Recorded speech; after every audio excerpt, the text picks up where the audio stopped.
வணக்கம் நண்பர்களே. இன்று நாம் பார்க்கப் போவது உலகப் புகழ்பெற்ற திருக்குறள். அதில் முதல் அதிகாரமான கடவுள் வாழ்த்து மற்றும் அதன் முதல் குறள். திருவள்ளுவர் தன் மகத்தான நூலை ஒரே ஒரு குறளால் தொடங்குகிறார். அகர முதல எழுத்தெல்லாம் ஆதிபகவன் முதற்றே உலகு. இந்த குறளின் அர்த்தம் என்ன? தமிழ் எழுத்துக்களில் ஆ எப்படி முதல் எழுத்தோ அதேபோல இந்த உலகம் முழுவதற்கும் ஆதி காரணமாக இருப்பவர் கடவுள்.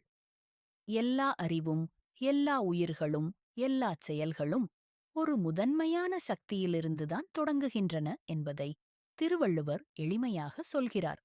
இங்கே அவர் எந்த ஒரு மதத்தையும் குறிப்பிடவில்லை, எந்த ஒரு பெயரையும் கட்டாயப்படுத்தவில்லை. பகவன் என்பது நன்மை, அறிவு, கருணை, சக்தி அனைத்தையும் உள்ளடக்கிய ஒரு உயர்ந்த தத்துவம். அதனால்தான் திருக்குறள் எல்லா மதத்திற்கும், எல்லா மொழிக்கும், எல்லா காலத்திற்கும் பொருந்துகிறது.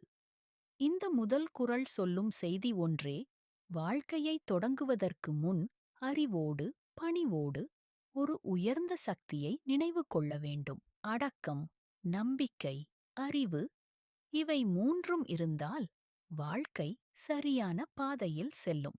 வணக்கம்.